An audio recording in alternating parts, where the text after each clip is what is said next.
Hi, everyone. I am glad to be here today to talk to you about the subtle forms of abuse. But as usual, I need to hear back from you. This is my first evening Facebook Live in a while. So I'm not sure we're going to get the same audience. And I'm not sure anybody is even out there in Cyberland at this time of night. You might be eating dinner. You might be playing with your kids or doing homework or doing something else. It's only 4:30 my time. So you might be on a completely different time zone because during the day we have other people from all over the world. So I would love to hear from you before we get started in the content that we have made it alive. Thank you, Janice. You're so faithful. You are so faithful. Thank you, thank you, thank you. Yeah, who else is here? I would love to greet you and be grateful for you to be here today. I hate talking to myself. I do talk to myself. Oh, Angela, you're a newcomer. Well, welcome. I can't see far with my glasses on, and I can't see close with my glasses off. So we're like playing, off, on, off, on, off, on. And believe it or not, I also wear contacts, so that becomes an issue. So I have contacts in, one eye is close, one eye is far, and the glasses on top of all that. So crazy making. Hello, everyone. Hello. So we have Vicky and Janice and Deb and Priscilla and Lana and Carissa and Ola. Whoa, we've got a great number of people here. So good to see you. Thank you for coming. So in the chat, before we even get started, what do you think are some of the subtle signs of an abusive relationship? Because sometimes you don't really, it's obvious if someone hits you or slaps you or calls you horrible names or lies to you or refuses to engage with you for a long period of time with the silent treatment or, ignores you. Those are more obvious signs. But from what you're experiencing in your life, what are some of the more subtle things that it makes you kind of think, is it me? Am I crazy? Am I too sensitive? Am I expecting too much? It's sort of like those kind of things that I call them 1,000 bee stings, that maybe if it happened once, or twice, probably wouldn't be a big deal. But when they happen over and over and over again, it's like, the water that erodes over a stone. It takes its toll after a while. And so sometimes it's hard to describe because when you try to tell someone what's really going on, it almost sounds like, what's wrong with you? Like you're so complaining or you're so whining or you're so ungrateful. He seems like a really great guy or she seems like a really great gal. So what's wrong with you that this bothers you so much all the time, right? So what are some of the things? Looks to kill. Okay. Insulting jokes with no apology. Yeah. Don't remember the decisions you made. So you guys are right on top of it. Acting like nothing's wrong. Walking on eggshells. That's your feeling. Yeah, you're walking on eggshells.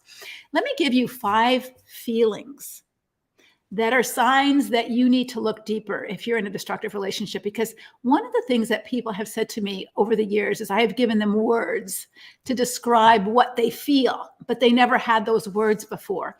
And so maybe you're new here and you don't have the words to describe what's really going on. You can't put a label to it. You can't put a name to it. But lying to your face, yeah, that's a more overt. That's not so subtle. That's pretty obvious if you know he's lying, right? That's not as subtle. So today we're talking about the more subtle forms of abuse. Let me just give you 5 feelings that you should pay attention to that will kind of let you know that you're in a destructive relationship. And I wrote them down, so I just want to make sure I can find them here. Okay, so one of the things is you feel controlled. You feel controlled, like, I remember a friend of mine used to say, my husband is a good man. He's kind. He's caring. But he was kind of over involved in her life. Like everything she did, he had to make a comment on it. Like even washing the dishes, he had a way that was better than her way. Cooking, he had a way that was better than her way. Parenting, he had a way that was better than her way. And it wasn't like he was saying you're stupid or you're bad, but it was always like, let me help you with this, or let me show you how to do this. And so it was like he always wanted to be the hero of her story. And anytime she tried to just be her and do it her way, there was some sort of subtle implication that either she wasn't being a submissive wife who was willing to follow and willing to be led, or that she wasn't humble enough to receive instruction, or she was somehow being rebellious or somehow being unwilling to be taught. And it was like he never said those things, but she felt controlled. She felt, yeah, somebody said, I know that feeling. Yeah. So she just felt controlled, but it was hard for her to put language to it because he never did it in an ugly way. He never did it in a cruel way, but it was constant. It was like waterboarding, drip, drip, drip, drip, let's do it this way. Let's do it this way. My way's better way. And it wasn't said that way, but that's how it felt after 15 years of marriage. So if you feel controlled, like you're not able to be yourself and do it your way, and his way is always better, and now you've got to completely shift yourself into another person's way of doing things, even brushing your teeth. Or I remember a woman was telling me that she couldn't, like her husband was a doctor, and so she wanted, you had to take your shoes off at the airport, and he didn't want her to be barefoot. She had to get socks and put socks on. Like even if she had her sandals on, she had to like get little footies. And he was trying to control how she managed her feet at the airport. Stuff like that, that looked like goodwill. Like, I care about you. Why are you don't appreciate that I care about you? But it was still, you better do it my way, or there's going to be some price to pay. I'm going to sulk. I'm going to be upset. I'm going to feel hurt. And so it's that kind of thing. So if you feel controlled, now there's obvious ways that you feel controlled, right? We've talked about some of those this week. But if you're kind of feeling like, I don't know if there's room for me in this home. I'm here to, learn from you and you be the hero of my story, but I don't know there's room for me. So that's one red flag to take a look. A second red flag that would tell you that you're in a destructive relationship is that you feel afraid. All right. I don't feel afraid of most people in my life. We might disagree. We might not get along. I might not like them. But when I feel afraid of someone, that's a huge red flag. If my body is feeling tense and afraid, like I can't be myself, I can't speak up, I can't disagree, I can't speak my piece, or there's some sort of tiff or some sort of put down, some sort of critical remark, some sort of eye rolling, that I'm afraid to put myself out there as a real person. I have to kind of soften myself, or I have to pretend, or I have to placate, or I have to accommodate. And there's nothing wrong with accommodating and placating people sometimes if you want to. But when you feel afraid not to, that's a whole different thing. And so if that's a regular part of your relationship with someone, even if you can't figure out why, it might be some of the more subtle forms of abuse that we're going to talk about today. So you feel controlled, you feel afraid, you feel confused. You feel confused. Let me give you a couple of examples of kind of statements that or patterns in a relationship that are subtle forms of abuse that make you feel confused and a little cray-cray. Okay. So let's say you thought you agreed to something. You thought he agreed that you were going to spend money a certain way, or you're going to save money a certain way, or you were going to do something to your house, or you're going to go visit someone for the holidays, and you're making plans to do that. And he goes, what are you doing? And you say, well, we're going to my mom's for Christmas. We're not going to your mom's. I never said that. Well, yes, you did. Remember we talked. I don't know what you're talking about. We never talked about that. I wouldn't have agreed to go to your mom's. Like, I don't know. Were you drinking that night or something? I didn't say that.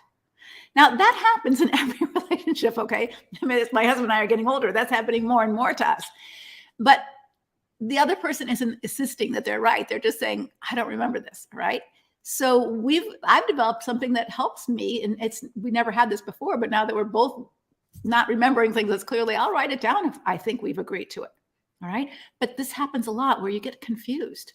Like, I thought we agreed to this, and now you're saying we didn't agree to that. And again, if it happens occasionally, that happens in every marriage. But even if you say, no, we did agree to it, and there's like, you must be crazy, or that hurt me. That hurt me when you did that. When you told a joke when we were out at the restaurant with our friends, and you told a joke at my expense, that hurt me. And then instead of him owning that, which a healthy person would do, and it happens sometimes where you cross a line and you use someone else as the butt of your joke, instead of believing that hurt you and that he was wrong, he'll make fun of you. Oh, you're so sensitive. What's wrong with you? Why are you always overreacting to things? And now you're like, am I overreacting? I don't think I was overreacting. But you start to lose your sense of self and you feel confused. Like, was I overreacting? I don't think I'm too sensitive. I think anybody would be offended if their husband made fun of them at dinner with friends. But somehow he's making you, he's deflecting what he did, and he's making it about you not being able to handle what he did as the weakness, as the crazy one, as the overreactive one, as the too sensitive one, as the immature one, instead of him owning what he did was wrong. So that feeling of confused. So I feel controlled. I feel afraid. Now, you can do that in big ways with abusive people who are very obvious. They're yelling at you, screaming at you, hitting you, threatening you. Okay, but the subtle forms, you still feel the same feelings. You just don't have words for it. I feel confused. I feel afraid. I feel controlled. I feel dismissed. All right. So when you start to share what you want or what you feel or what you need, we don't have time for that right now. That's not important right now. We have money we need to spend our money here. I feel that I'm bored in our marriage. I want to start working. Well, I think you have plenty to do at home. So anything that you feel or you need or you want or you express, it may not be done with a bunch of vile words to you, but somehow it's not important. Like the only thing that's important are his needs and his feelings and his goals. And if you have feelings that interfere with that or goals that would require him to give something back to you in terms of childcare or money or those kind of things, there's something wrong here. And it's wrong with you, not with him, right? So you feel dismissed or devalued. And then the last thing is that you feel objectified, like you are loved and valued. So it's not like you're ignored or you're dismissed, but you're loved and valued as long as you serve in the way that they want you to serve. And I don't know if I brought so I have this brand new cell phone, the one with the 3 cameras in the back. Okay. And I really like this cell phone. I haven't figured out how to use it yet. You know me in tech, but I haven't figured out how to wholly use it yet. But I really like this cell phone, and I like the blue cover in the back, and I love the 3 cameras, and I take care of it, and I polish the front of it, and I'm really happy. I really am happy with it. But I don't care about its feelings or any of its needs. I just care about it as an object. This cell phone serves me. It takes my calls. It does my messages. I can search the internet. I can read the news. I can do all kinds of fun things with this cell phone as long as it works. And if it stops working and starts complaining, I'm not going to like this cell phone anymore. I'm going to toss it and get a different cell phone. And so if you're the kind of person in a relationship where you feel objectified, like you're great as long as you're the maid, the wife, the housekeeper, the sex object, the mother, as long as you do all that and don't complain, you're great. I love you. You're perfect. You're just the way I want you to be. But if you start saying, ouch, or I don't like this, or I want more, or what about me, or I don't want to do this anymore, I don't like it this way, that's not okay. That's not okay. So those 5 things are red flags. You feel controlled, you feel afraid, you feel confused, you feel dismissed, and you feel objectified. Those 5 things would let you know that there's something really rotten going on, and you might not be able to figure it out because it is that subtle form of abuse. It's not the overt abuse. So abuse has kind of 2 tracks, and sometimes someone does both tracks, and sometimes someone takes one track or the other. So there's overt abuse, which is aggressive abuse. It's obvious. So you hear someone screaming and yelling so loud the veins are popping out of their mouth and they're spewing their words. That's overt abuse. And then there's much more subtle abuse, like, oh honey, I don't think you're thinking right now. I think you're a little off. Have you been drinking or anything? That kind of abuse. Now, again, somebody might say that because you have been drinking. I'm not saying anytime someone says that it's abusive. What I'm saying is if regularly you're getting those kind of remarks to you and you're starting to feel less competent, less capable, too sensitive, unimportant, these things that we've talked about, controlled, afraid to disagree or speak your mind, then pay attention because those might be some subtle forms of abuse. So what are some of the other? Yeah, they can switch from overt to covert. And I'm going to give you some strategies to deal with a covert abuser or the subtle abuse. I'm going to give you some strategies so that you can keep yourself intact. But let me warn you that when you implement some of these strategies, sometimes the covert abuser will escalate to more of an overt abuser because they still want control. The difference between the overt and the covert abuser is not in the level of aggression. All right. There's still a great deal of aggression. It's just that one is more hidden because their image matters more to them. We've all seen people who are, I was at the farmer's market a couple of years ago, And this man was so mean to his wife. And I was a stranger, and the man behind the counter at the farmer's market was a stranger. And he was publicly berating her. And I was about ready to lose my cookies over him. And the man over the counter goes, if I talked to my wife that way, she'd have my head.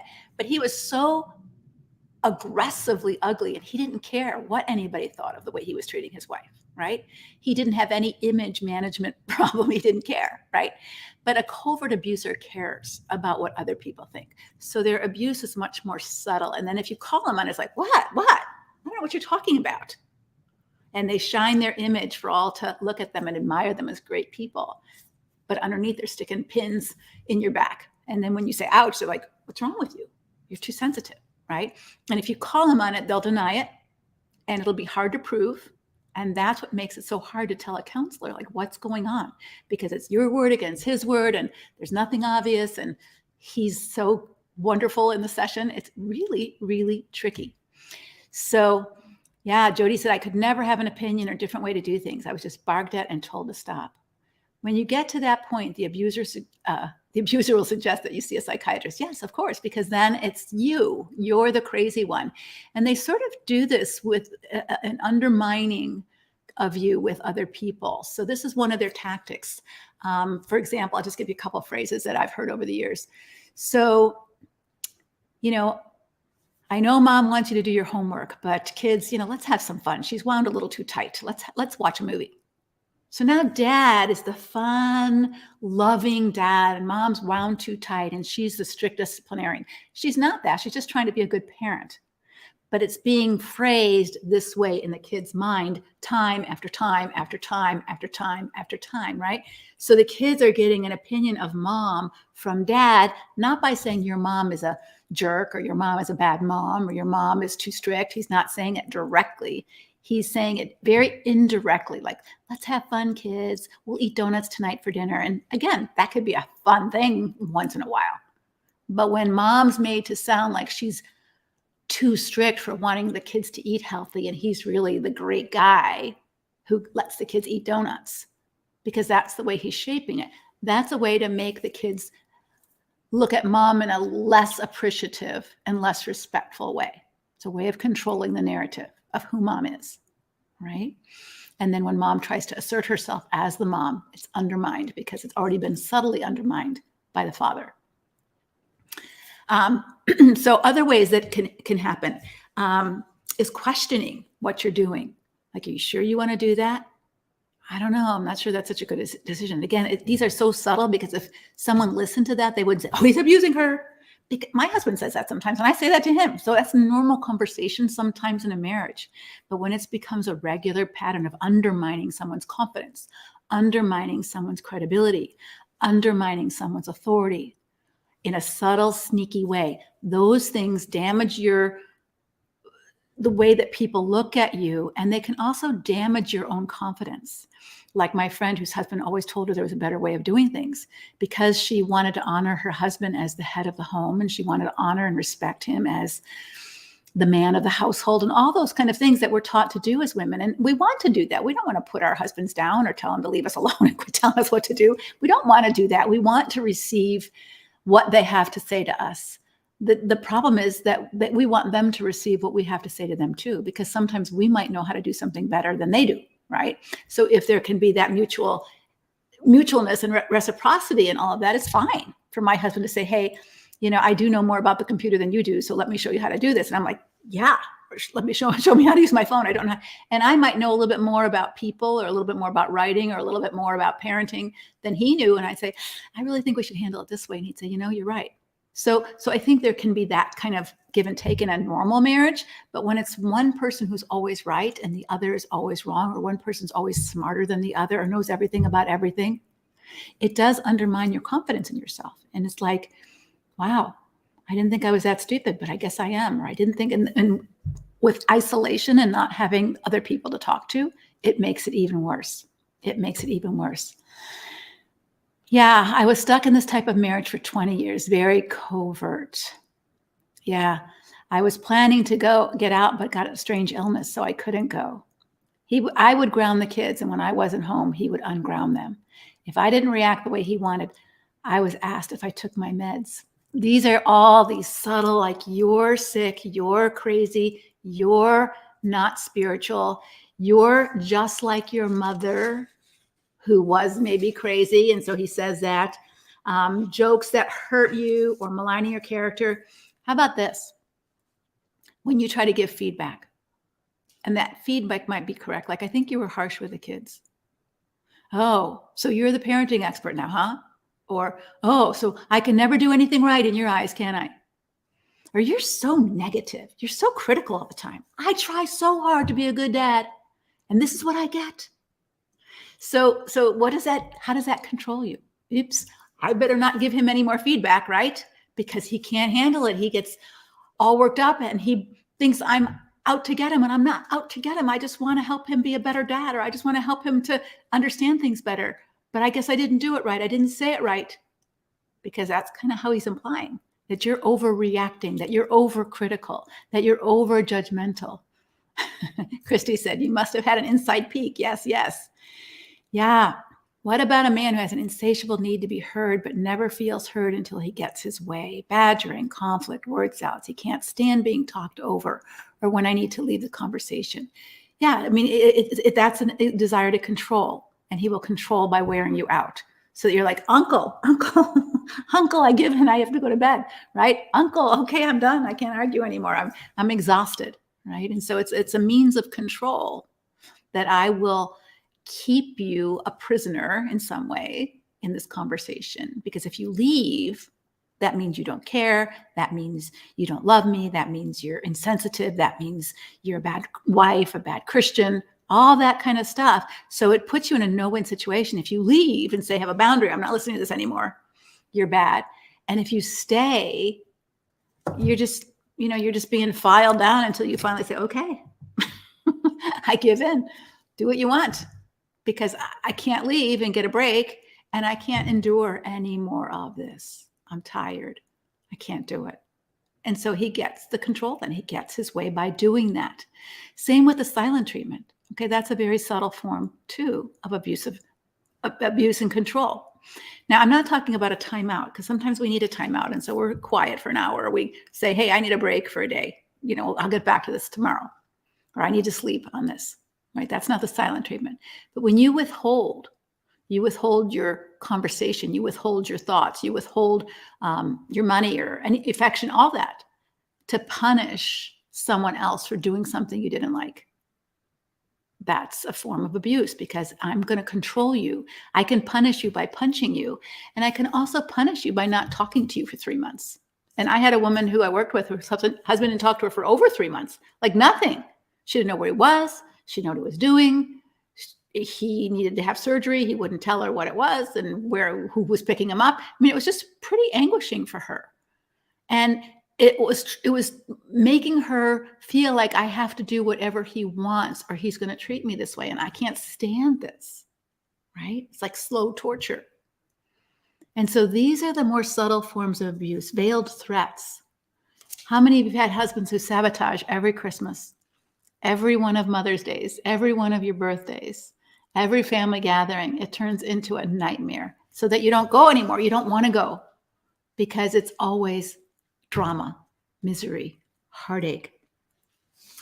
How about falling asleep on you? Not again, it happens sometimes, but regularly when you're talking to him and you're trying to say some heartfelt things and he's like, he's out. Like, what you have to say isn't important. Or he's reading the paper or watching the TV, or he's rolling his eyes like, when will you be done with this? These are all techniques to get you to shut up. Now, he's not going to say, shut up. That's much more overt. He's just going to fall asleep on you, or he's just going to like, when someone does that to you non-verbally frequently, you don't keep talking, right? Because you're reading that as, I'm not interested and you're boring me to death. And when is this going to be over with now? Now, he wouldn't say that. And if you call him on it, are you bored? No, what are you talking about? I'm just listening to you, right? And so there's never any like, am I misreading this? Am I misunderstanding? I mean, you just fell asleep. I was tired. You're just too sensitive. Don't you know how hard I work? Why'd you fall asleep? I'm telling you that my mother's got cancer and you fall asleep. I'm sorry, I didn't mean to fall asleep, but you're too hard on me. You're never appreciative of anything I do. So it switches from, I'm sorry, tell me more, to you're bad because you're calling me out. All right. Yeah. And Dana said this, we must be careful not to do these things ourselves. All right. And so what I'm saying with this covert, the subtle abuse, it's very easy to accuse people of being abusive. That's why I don't like to use that word necessarily. I'd rather you describe behavior. And when we describe behavior, it's patterns of behavior, because any one of us can do these things.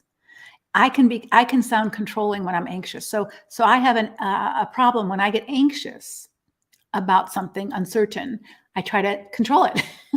And so one of the things that my husband has noticed about me, a pattern, is that when we're traveling together, like when I'm traveling by myself, I'm still anxious, but I can control everything. I can control when I leave, and I like to leave nice and early so I can make sure that I get there on time and I'm not stressed out trying to park and get to the airport and catch an airplane and all that kind of stuff. And he's much more laid back about that. So when we're traveling together, I get a little controlling because I'm like, we need to leave the airport now. Not, well, did we leave for another half an hour? No, I want to do, we need to leave now. Or what time is our plane? Or when's our tickets? Or, it's just, I get annoying to myself. I totally get it. I'm annoying to myself. And we laugh about it, but it is what it is. And so I know that, I admit it, and I talk about that, and he talks about that. But he can tell me, hey, I got it covered. Let's not talk about this anymore because you're driving me crazy. And I don't take offense at, like, what's wrong with you? You're too sensitive. I understand that I'm controlling in certain areas of my life, and he is too. So every one of us can do some of these things, or I might fall asleep, or he might fall asleep, or I might roll my eyes like, do we have to talk about this again? Right? And it's disrespectful, but it's not my normal manner of relating, nor is it his. So please don't take every little gesture, just like if your husband yelled at you or you yelled at your kids, doesn't mean you're an abusive parent, right? It doesn't mean that. But if you have a pattern of that in your life and in your relationship with them, it could be. If you're regularly scaring your kids in order to get them to comply, you're being controlling as a parent in an abusive way. Like, yeah, we can get anybody to comply if we scare them. So if that's your style of parenting, that might be called later when your children grow up, you were abusive, right? If it happens once in a while, later you say to your kids, I'm sorry, I lost my temper. I shouldn't have yelled at you that way. That's very different. It's owning you're human. It's owning that you're a sinner and that you take ownership. It's not your fault I yelled at you. It's my fault that I didn't get enough sleep last night, or that I don't know how to control my stress in a way or communicate in a way when I'm upset that's more constructive. I got to take ownership for that, right? And so don't think about the patterns. Are there these patterns in your relationship? So every time I try to have a conversation, or every time I try to stop a conversation, I'm tired. I don't want to talk anymore. You won't let me because you think I'm being disrespectful. I'm not being disrespectful. I'm just telling you my limits. I'm tired. I can't do this anymore. Right? And if you can have that kind of conversation, he can respect that kind of conversation, then that's not necessarily abusive. That's just two human beings trying to figure it out and living together. But if when you speak up for yourself or you try to stand up for yourself, there's more of it, it escalates a little bit, or you're told you're crazy, or you don't know what you're talking about, and there's no validation that you have a valid perspective besides theirs, then it gets into more of the confusing, crazy making. He's always right. He's always the one who gets the final say on everything about what is said, what is done, and what is heard. All right. Yeah. Let me just read what people are writing. Yeah. Helpful. I waited till the kids left. Let me also help you to understand that this takes its toll on your body when you're living with someone like this. The Bible talks about the effects of words and the effects of people around us. Bad company corrupts good morals. Hang out with an angry person, you become like them. It doesn't talk so much about us influencing the bad person as much as how much the bad person influences us biologically, psychologically, spiritually, emotionally. And so this is going to be really important that you know what to do to take care of yourself. So what I really want to talk, it sounds like you have a good handle on what some of the subtle forms of abuse are. But what I'd like to do is go through some things with you that will help you to know what to do about it. Okay. Now, the first thing that I want to talk about is we're doing a webinar next week on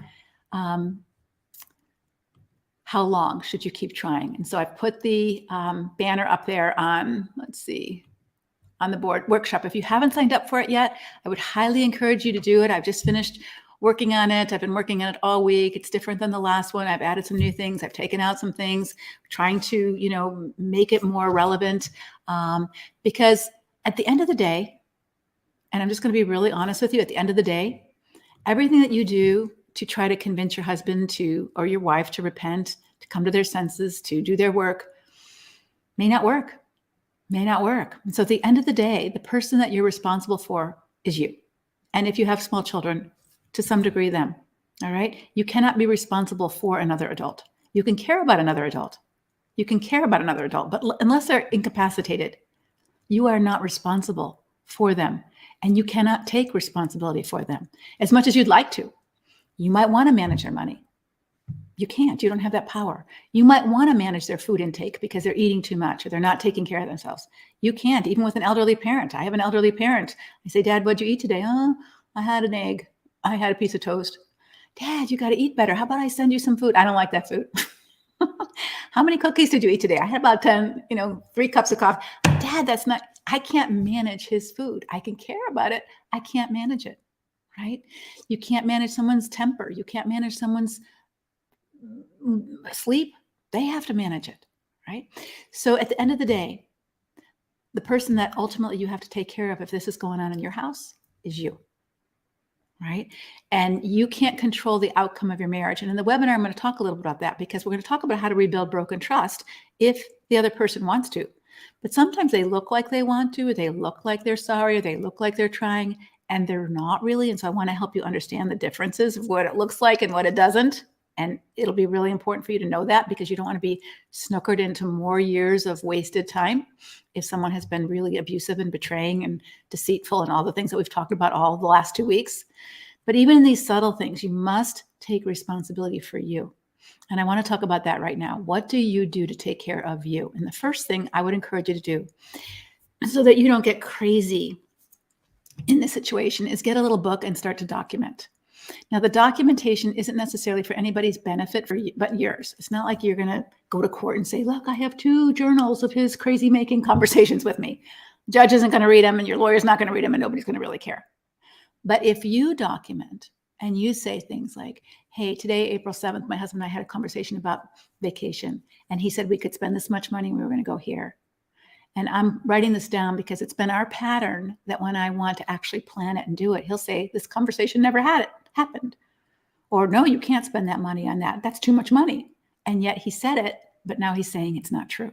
I'm going to write this down because it'll be clear for me. Yes, it was true because I wrote it down right when we said it. And later on, when he argued with me that we never said it, even if he will say I made it up, I'll know I didn't make it up. And so his crazy making tactic on me won't work anymore because I am going to take care of me and not let him mess with my mind and let him confuse me about what we said and what we didn't say and what we agreed to and what we didn't agree to. And it might be at some point that as you're getting stronger and more courageous, when he does that to you, you can say, that's not true. Oh, you're the expert now? Well, actually, I have become the expert because this has happened so much in our relationship. I began to think I was losing my mind. And so I carry this little book around with me. And every time we have a conversation that we make an agreement, I write the date and what we agreed to. So I know we had that conversation. And there's nothing that you can say that makes me believe that we didn't have that conversation. And you may not change his mind at all, but now you aren't beaten down into, am I feeling nuts? Or maybe I better get tested for Alzheimer's or something, right? Because you're documenting those things down. And then, this is really important, as that happens and you get stronger, in the middle of him doing it again, you can say, hold on, let me get my book because I'm going to write it down just so that I remember. I don't want to get confused and have any problems between us about this. So you said we're going to Hawaii, or you said we're going to go to Mom's for Christmas, or you said, and I would just write it. You said you'd call me every time you're going to be late. I just want to make sure so that you later on, when I am upset about this and it doesn't happen, that it's here. We agreed to this. So that covert, I can tell you something and pull it back. I can tell you something and pull it back and make you think that you're crazy or that it never happened or that you're just imagining things. He can't do that anymore because it's not going to work. It's not going to work. Now, that doesn't mean he's not going to escalate and go to a different tactic, but it means that you're taking care of you by documenting what's being said or what's being agreed to for your welfare. Okay, so that's one thing you need to do. Second thing you need to do is really start exercising super good self-care, because this does take its toll on you. It's sort of like 1,000 bee stings. So one bee sting, unless you're allergic to bees, they're not going to kill you. But if you get stung by 1,000 bees over your lifespan, you probably will have some side effects. You probably will get sick. You probably will have some sort of biological reaction to that, right? And so it's really important. Again, 1,000 paper cuts. If you got 1,000 paper cuts, it would be pretty hard to function with 1,000 paper cuts. One paper cut, you notice it hurts, but you can still function. But if you get 1,000 paper cuts and they're not healing and you keep getting more and more paper cuts, it affects your ability to function, right? And so you need to take care of you. And there is, there's a lot I could say about this, but I'm going to say a couple of verses, because sometimes Christian women have a hard time with this. I think women in general do, but especially Christian women. My husband has no problem with self-care. He will take care of himself just fine if he needs to. He'll go to sleep when he needs to. He will relax when he needs to. He will, he takes care of himself just fine. If he's upset, he does what he needs to do. And for me, I'm like, oh, but I got to take care of everybody else before I take care of me. I've got to take care of the house before I take care of me. And so it becomes kind of last on the list for women to self-care. And I'm not talking about going to the spa or getting a pedicure. I'm not talking about that. I'm talking about getting to bed on time, making sure you're getting enough sleep, eating right. The Bible says, above all else, the most important thing for you to do, what? Be a good wife? No. Read your Bible every day? No, not necessarily. Above all else, guard your heart, for it is the wellspring of life. What does that take for you to guard your heart? It might mean to document things so that you don't start getting crazy. It might mean that you need to go for counseling so that you're getting clear. It might mean that you decide to attend the webinar, or you join Conquer after the webinar for that support. Above all else, above all else, who does that for you if you don't? Right? God doesn't give you a fairy godmother to guard your heart. You're to guard your heart. Not to have a hard heart, but a guarded heart against these kind of people. Who's to renew your mind? We are transformed by the renewing of your mind.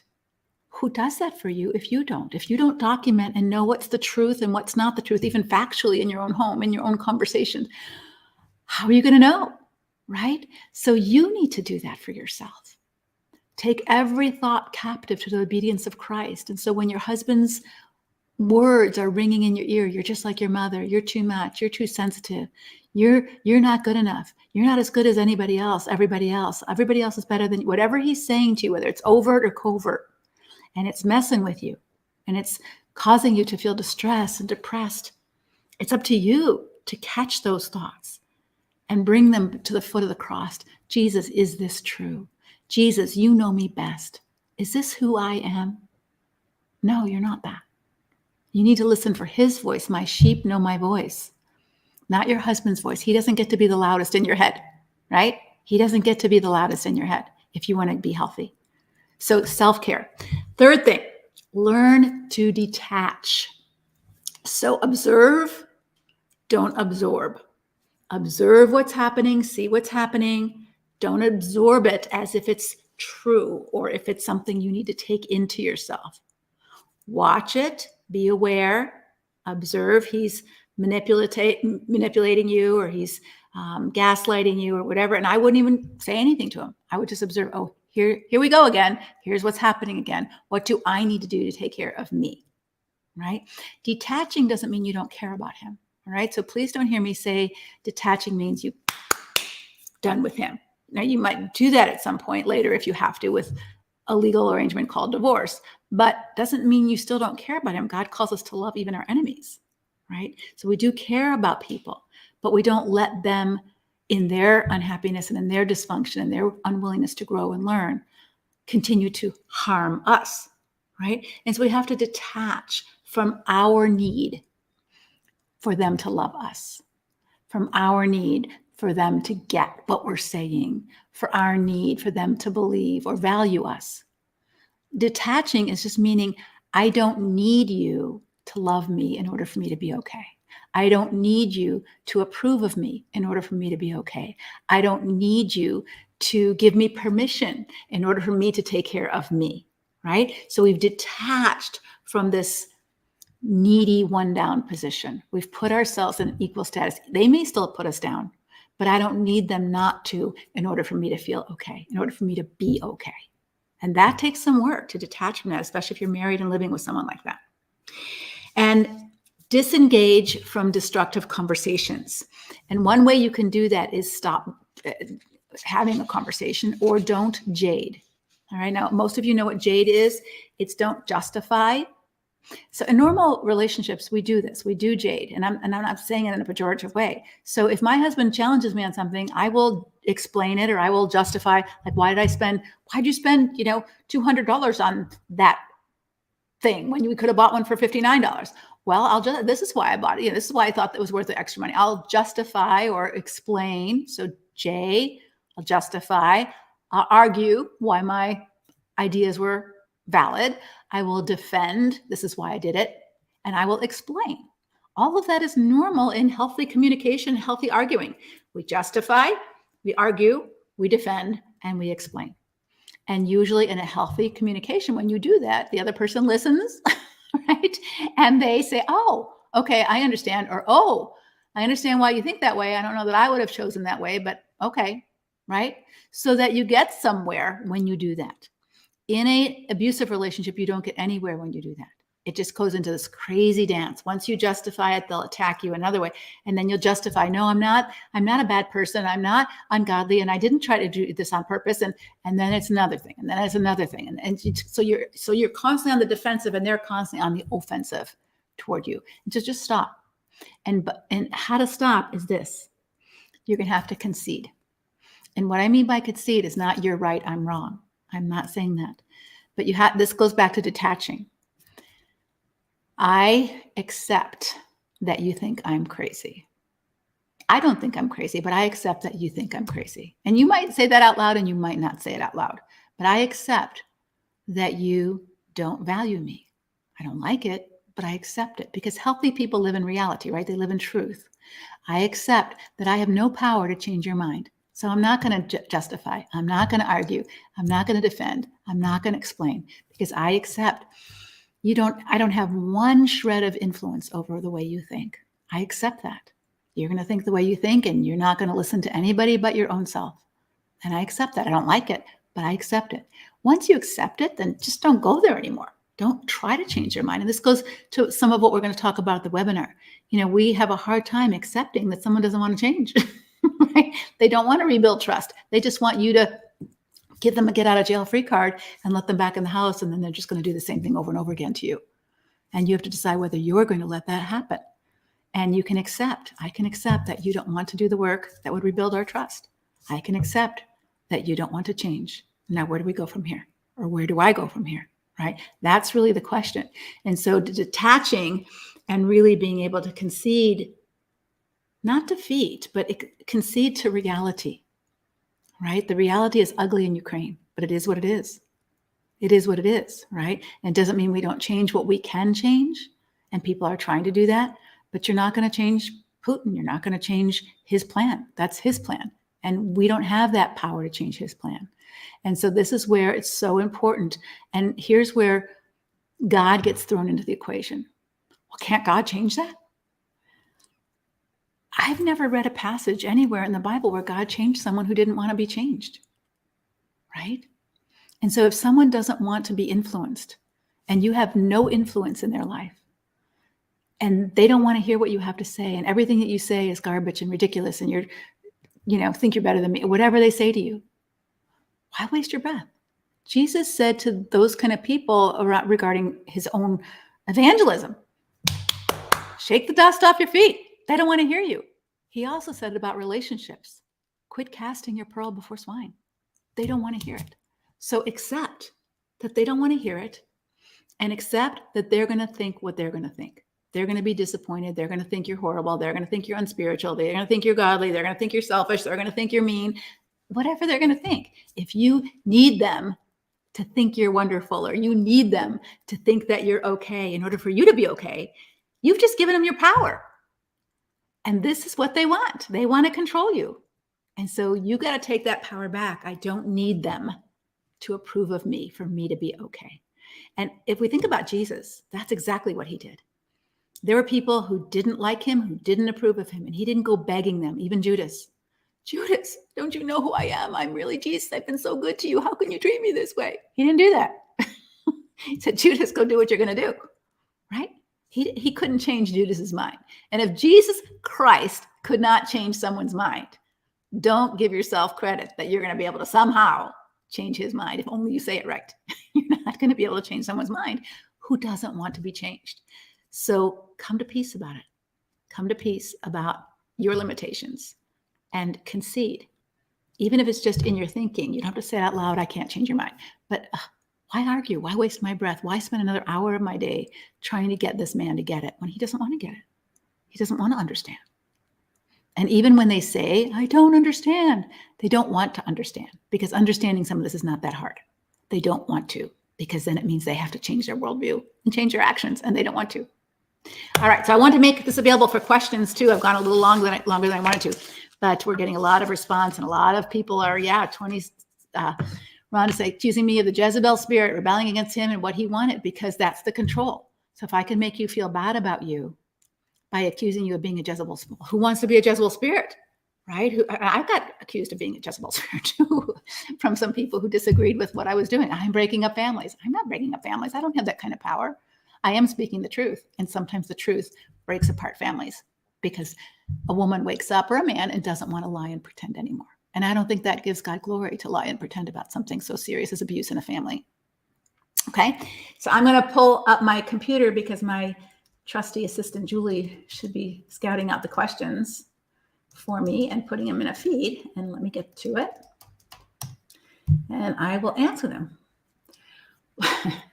Why are these men so threatened if you have an original thought?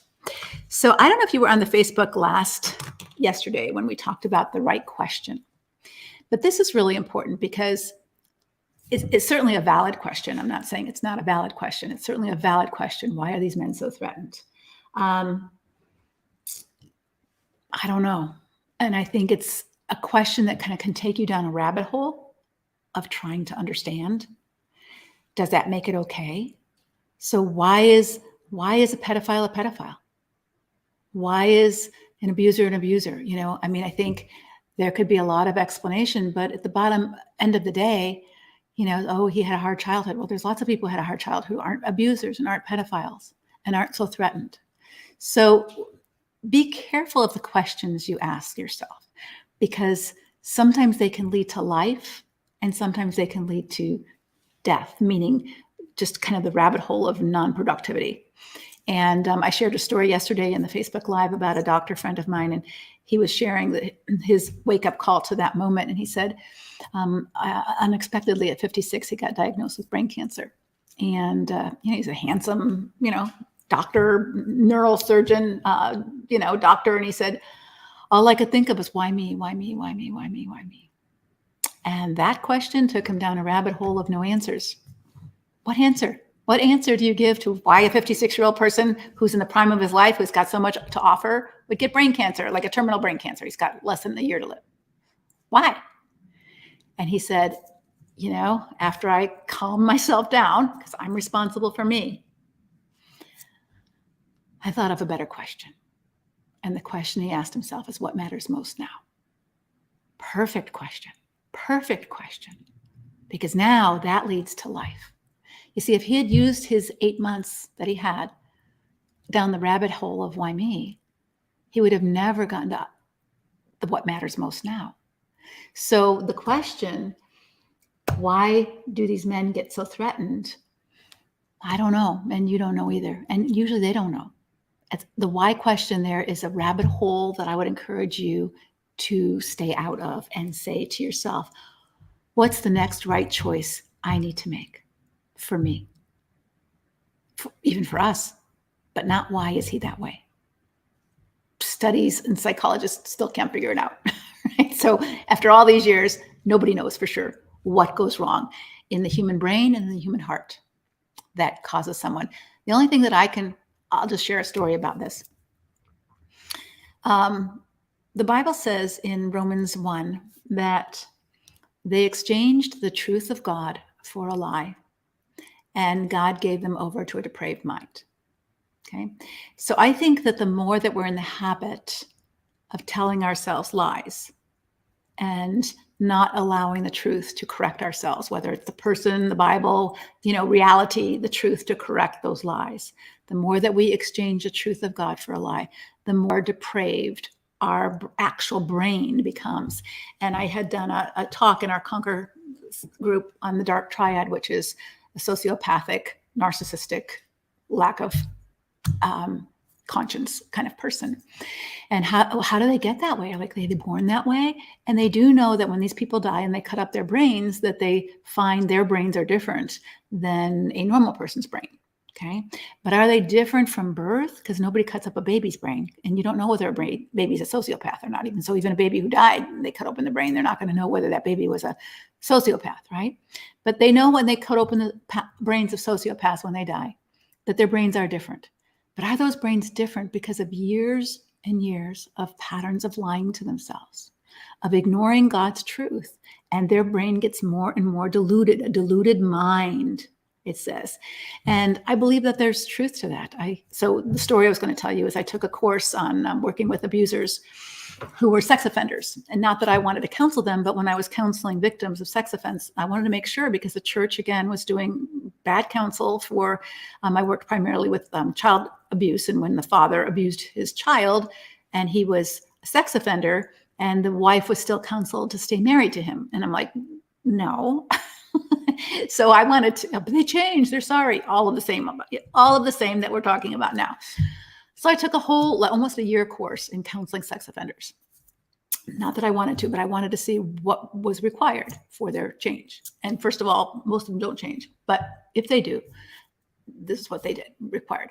But there was an interview with a sex offender on the screen from prison, and they were saying, how could you have done this to a child? This was your wife's, it was second marriage, wife's son. How could you have abused him? Terrible ways of abusing, almost suffocating him and sexually molesting him. I won't go into the details.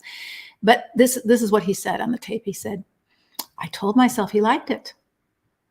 And that's how he could do it. You see, he told himself a lie in order for him to be able to participate in something so evil and so sinister.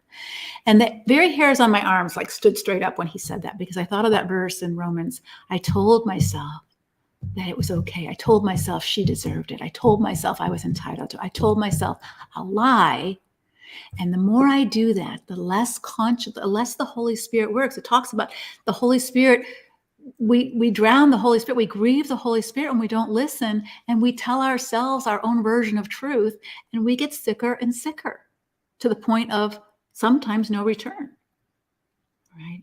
And so you don't want that to be you. And if it's him, you're not going to change him. You are not going to change him. These people do not change because they refuse to listen to truth.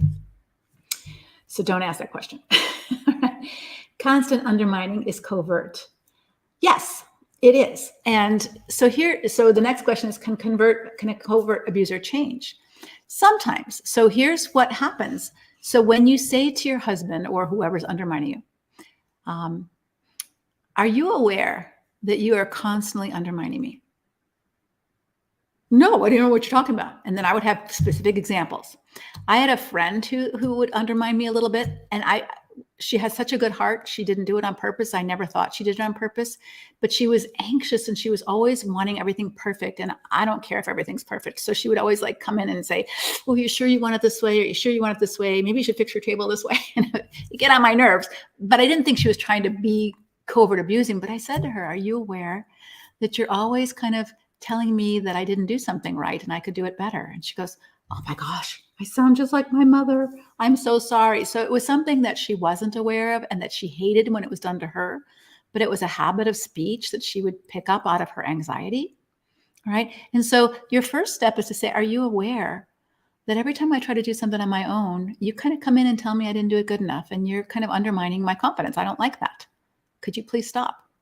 And if someone isn't aware and they hear you and hate what they're doing and say, oh, my dad used to always do that to me. I'm sorry, I don't want to do that. Remind me next time it happens. That's a good sign, right? If they put you down for giving them that feedback and tell you you're crazy, then understand that they're not going to change and that's what they're going to do, right? So when you give someone feedback about the way they treat you, hey, I don't like that you stand so close to me, give me some space, or I don't like, the way that you're talking to me, or even little things like, I can't hear you, could you speak up, right? Little things, when we give someone feedback about how we're being impacted by their presence. If they're unresponsive and they actually put you down for giving them the feedback, then run, because it's not a good relationship. It never will be a good relationship. You will never be allowed to speak into their life. So don't marry a person like that, right? But if you are married to someone like that and you're trying to give them feedback and they won't hear it, it's like someone who will never look in the mirror. When you look in the mirror and you see yourself, right? You make corrections. Like before I got on the Facebook Live, my makeup was kind of down here and I had to get a Q-tip and get it off. And the mirror was giving me feedback. Hey, you don't look your best right now. Let's get perked up here. All right. That's helpful. If someone refuses to look in the mirror, and that's what God says, when you don't look in the mirror, or you look in the mirror and then forget what you saw, you don't change. You won't change.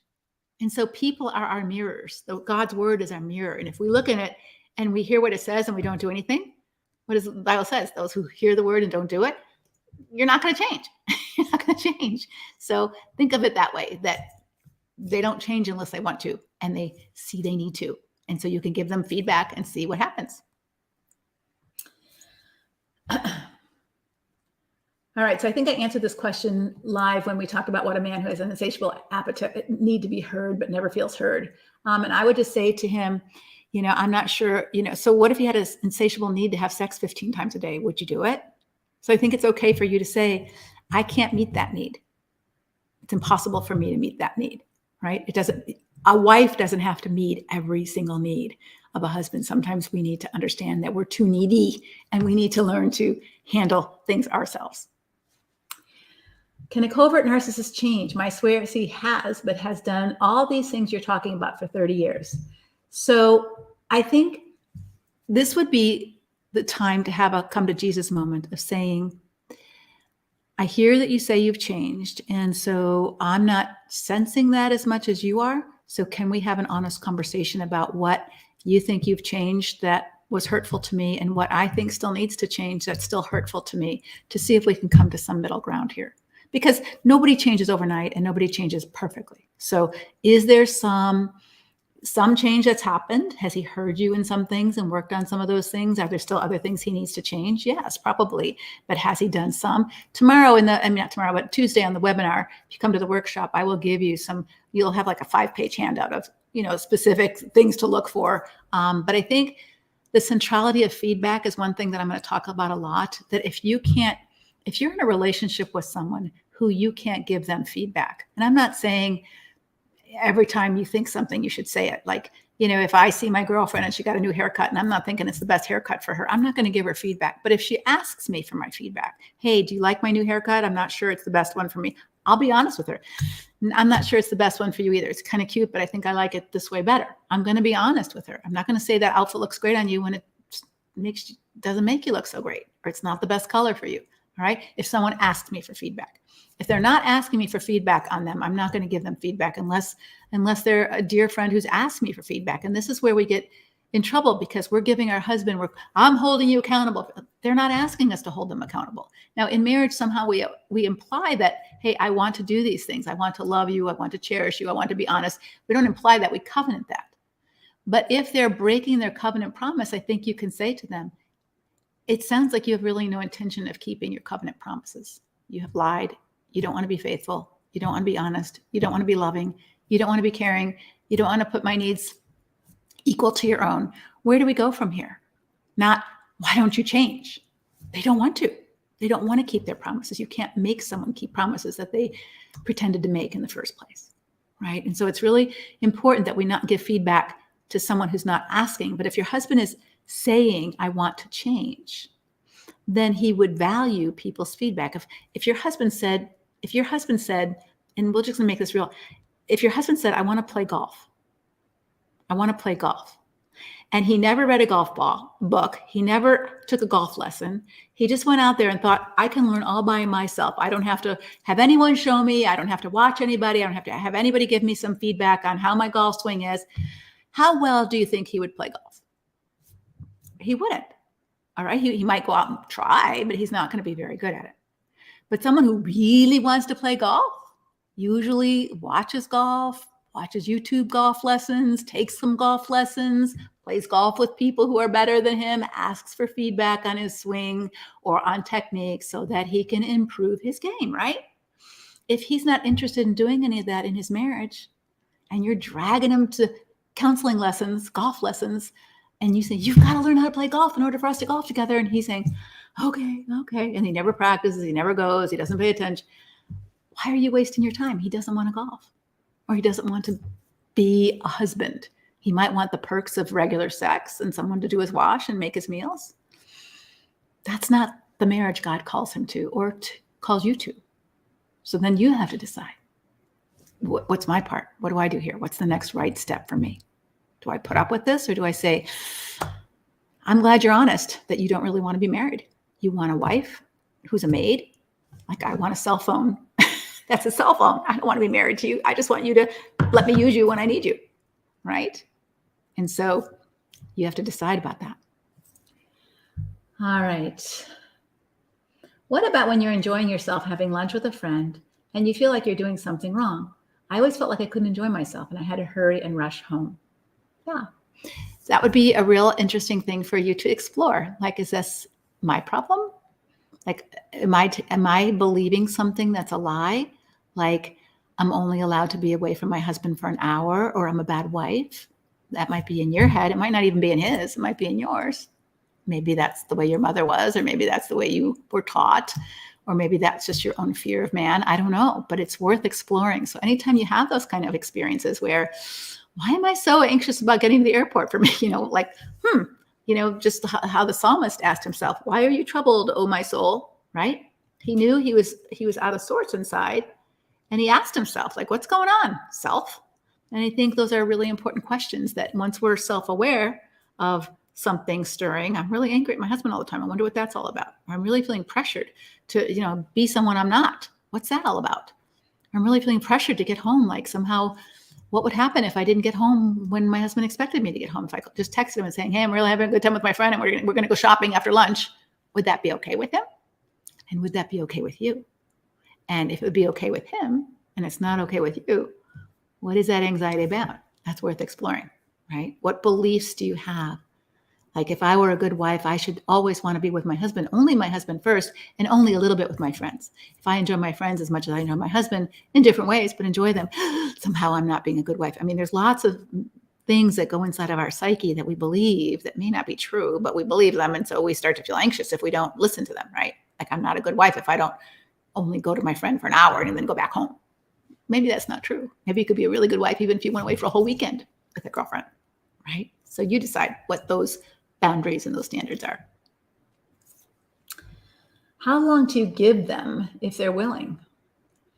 Well, willing to what? So if somebody wanted to learn to play golf, and we're going to use that as an example because we started with that. I mean, they're not going to play golf really well overnight for sure. So, but if they were going out every day, practicing their swing, and they were getting feedback, and they were going for golf lessons, and they were, serious about reading golf books and watching golf on TV, and I saw that, and I didn't have to bug them to do it, and they were doing it on their own. And, I would say they probably do want to learn to play golf. But if they said, I really want to play golf someday, I really want to play golf someday, I really want to play golf someday, but they never made any effort to find a golf coach. Well, if you find me one, I'll go, what's that about? If you want it, figure it out, right? So people who really want something, there's two levels. Like, there's lots of things I would love to do. I'd love to speak French. I'd love to speak Spanish. I'd love to learn how to play chess. I'd love to, learn to manage my money better in terms of, investments and all that kind of stuff. I have done nothing in regard to making any effort. Now, I do really want to learn to paint better, and I have taken a number of art classes. I've gone to Mexico with a paint class. I've gone to taken tons of online courses because I paint every day. I've got an easel in my, office and paint. And so that I do want to do. And nobody has to tell me to do it. Nobody has to remind me to do it. Nobody has to make it happen for me. I make it happen for me because I really want to do it and I'm doing it. There's other things that I would like to do, but not really willing to put in the effort to do it.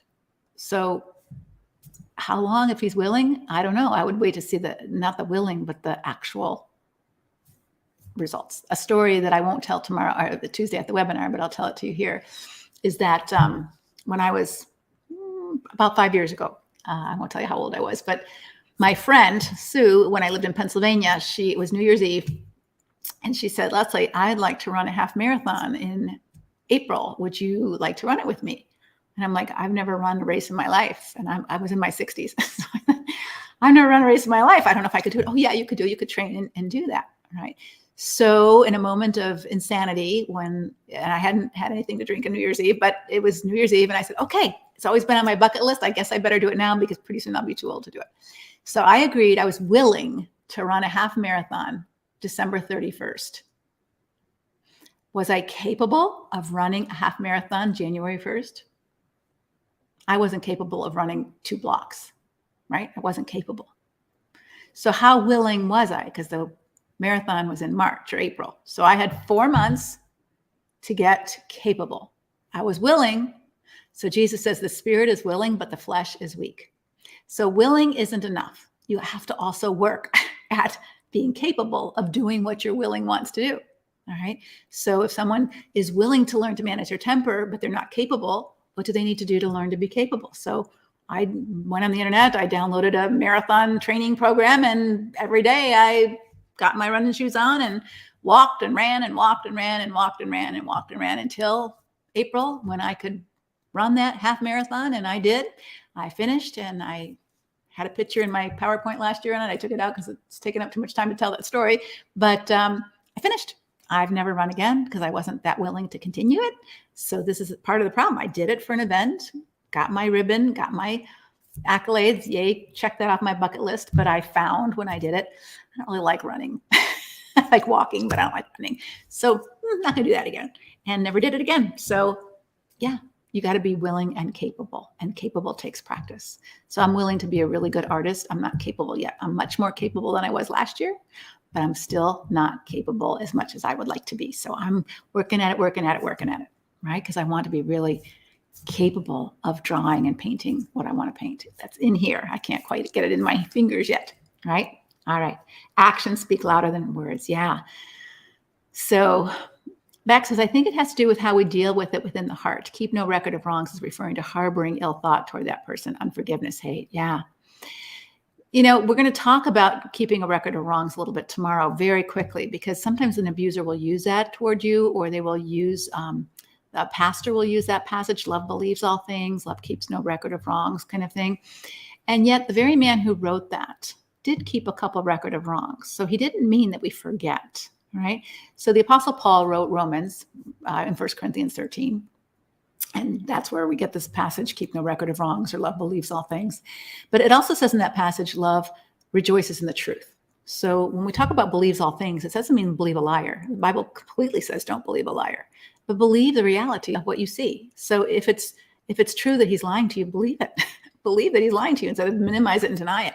But Paul was betrayed by 2 people. The first person he let down, betrayed might be too strong a word, but for this one, but John Mark, the person who wrote the book of Mark, was an immature believer, and he went on a journey with Barnabas, remember, in Acts, and John Mark deserted them. We don't know why, but he deserted them. And Paul kept that record of wrongs. He didn't let it go. He didn't trust John Mark again. In fact, when Barnabas wanted John Mark to come to their next journey, they had a big fight about it and said, nope, I'm not doing it. And they actually split their ministry because of that. So Barnabas took John Mark, and Paul went off by himself and took Silas, right? So Paul remembered that John Mark wigged out on him, and he wasn't trusting him. I'm sure he forgave him, but he wasn't trusting him into having him as a ministry partner any longer. Until somewhere in, I think, 2 Timothy, if you Google it, you'll find it says, hey, bring John Mark with you. He's proved himself useful. All right. So over the years, John Mark had matured, had changed, and Paul began to trust him again. So this keep no record of wrongs, Paul didn't put himself in John Mark's company again. Now, there's another person in the scriptures who Paul was harmed by, and he warns Timothy. He said, hey, Timothy, don't trust Alexander the coppersmith. He did me great harm. Watch out for him.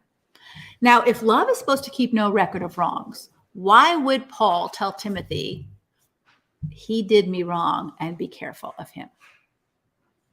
So I think we have to look at the whole counsel of God and not just take one or two verses and say, oh, because it says this, this means that. It doesn't necessarily mean that, because that's not how Paul practiced it, right? So whatever he meant, he didn't mean we forget the past. And I'll talk some more about that in the webinar, all right, the workshop.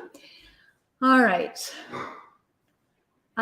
What if they don't even think they're doing anything wrong? Well, then there's no getting through to them, right? Because even if they don't think they're doing anything wrong, if you're saying, ouch, stop, don't, that bothers me, then you would think if they loved you, they would be curious. Like, all right, help me to understand why this bothers you.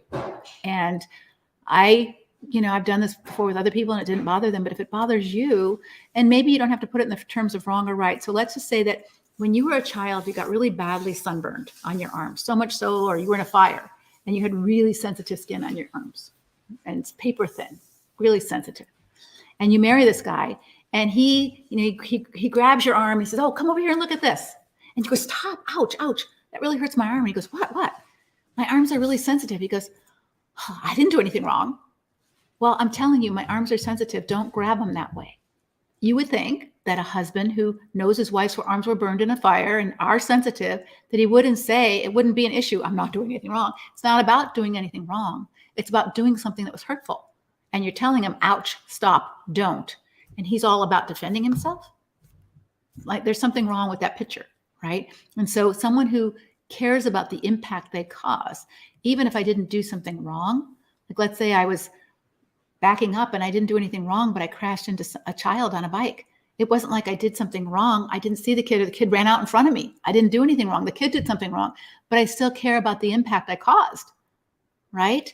It's not like I get out of the car and say, I didn't do anything wrong. I mean, how ridiculous would that be? It's not about wrong or right. It's about caring about the impact I had on you, whether I meant to have that impact or I didn't mean to have that impact. And if there's none of that, there's no talking about it really, because there's no care that he had an impact on you. All right. What if documentation leads to accusations of having it written without having had the conversation? Well, I think you can just say, you've accused me of having a bad memory many times. You've accused me of not remembering things that we've talked about over and over again. So I've decided for my own well-being, I'm documenting things so that if that happens, I can see for myself whether we had that conversation or not, because I'm going to write it down right afterwards.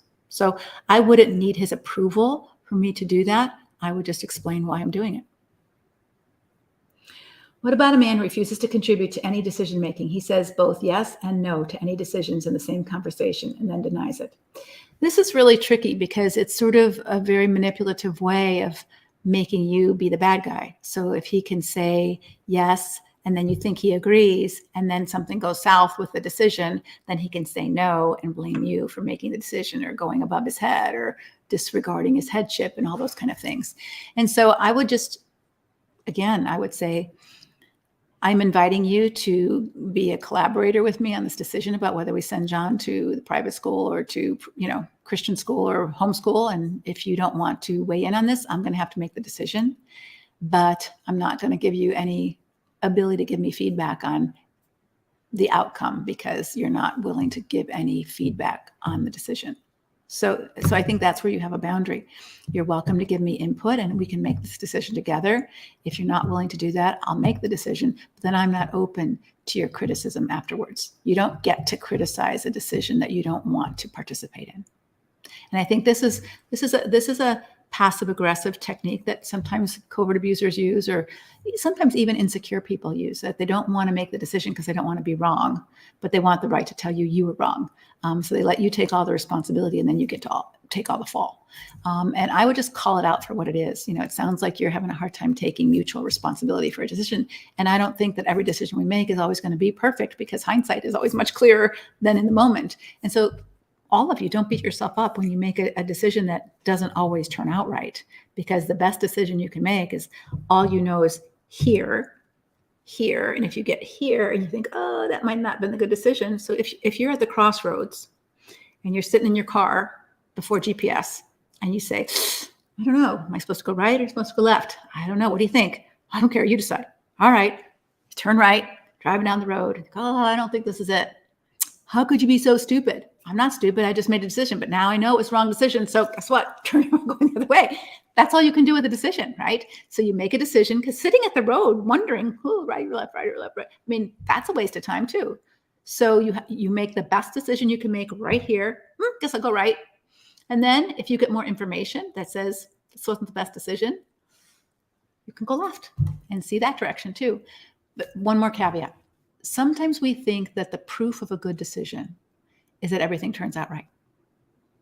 And that's not always true, right? So I would say that really we need God's wisdom, because sometimes he allows things to go wrong in our decision. And that doesn't mean we made a bad decision. It just means that we made the best decision we knew how to make. Like, I can't tell you the number of women who think, I've prayed for my husband. I thought this was the right decision. I married this man and he turned out to be, con man, a sociopath, an abuser, a convict, a pedophile, all those things. And I'm like, well, what was I thinking? And I would just say, maybe you didn't make a good decision. I mean, you can go back and review it, but maybe you made the best decision you knew how to make in the moment. And God's in this mess with you, and he will teach you things through it.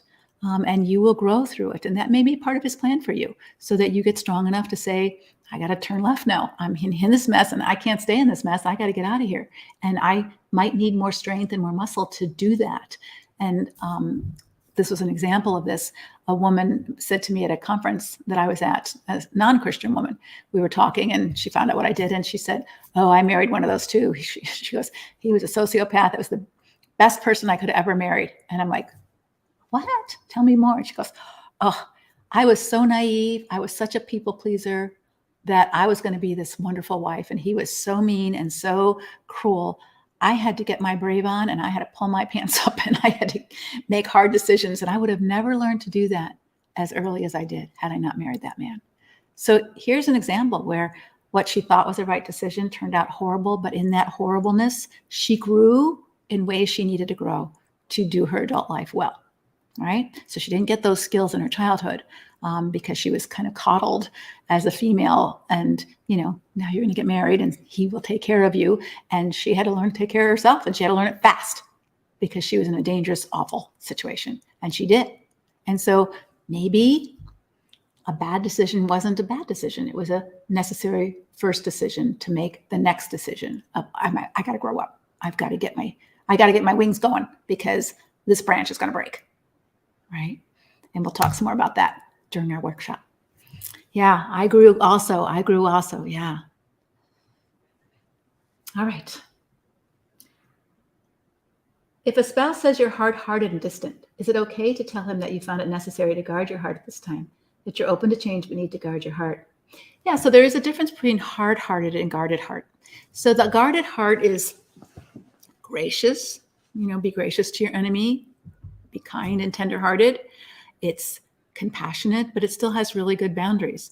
Because when you have good boundaries, you don't need meanness to keep your boundary. However, sometimes an abuser will accuse you of being mean because you have a boundary, or they'll accuse you of being controlling because you have a boundary. And when you have a boundary, you are controlling, but you're not controlling them, you're controlling you. All right. So I'm not going to continue this conversation right now. You're trying to control me. I'm not trying to control you. I'm just controlling me. I'm not going to be able and capable to have this conversation in a good way anymore. So I'm taking care of me. Oh, you're so mean. Well, you're going to think what you want. That's where you accept. They're going to think what you want. But I know that I need to take care of me right now. And I'm not capable of continuing to have this good conversation anymore. And this is where you don't want to get into justifying, arguing, because they'll just accuse you of something else and then you've got to justify it. And then they'll accuse you of something else. So that's how you know that it's going nowhere. It's a circular conversation. Because most people, if they really wanted to have a conversation with you and all that, and you said, you know what, I'm too tired. I don't think I can have this conversation anymore. They would say, okay, when can we reschedule? Right? They wouldn't blame you or shame you or accuse you or attack you. When you put a boundary down, no, I'm not able to do this, or no, I'm not willing to do this. A normal person would say, oh, shucks, I'm disappointed, but I get it. When can we reschedule? Or, all that. They would be disappointed, but they wouldn't be accusatory. When someone comes at you with accusing, you're controlling, you're selfish, you're mean, you're ungodly, you're unbiblical, understand that they're baiting you to now justify why you did what you did. And now they're going to accuse you of something else. And then you're going into that cycle. And so this is where I have to accept that you're not going to agree with my decision, right? These are my boundaries, and I have to live with them. And you don't even have to use the word boundary. This is what I can do, and this is what I can't do. This is what I'm willing to do right now. This is what I'm not willing to do right now, right? And I'm not trying to control you. So let me give you another example. Let's say you're at a party, and your husband's had too much to drink, and you don't want to drive home with him because he's drinking too much. So you say, I've noticed that you're a little intoxicated. I saw you have at least 3 drinks. Can I drive home? No. Who do you think you are? You're not driving home. Okay. Well, I'm calling an Uber for me because I'm not driving home with you. You're intoxicated. I don't think you're safe to drive. You're not willing to let me drive, and I'm not willing to get in the car with you. You're just trying to control me. I'm not trying to control you. I'm trying to keep you safe. I'd like to drive you home. If you're not willing to let me drive you home, I'm not getting in the car with you. I'm going to call an Uber and get home safely. So he's going to accuse you of being controlling, but here's where you need to be really clear. So you can't control him and grab his keys. You could certainly try to convince other people to convince him to do that if you think he's going to crash and burn, because you wouldn't want to cause him harm.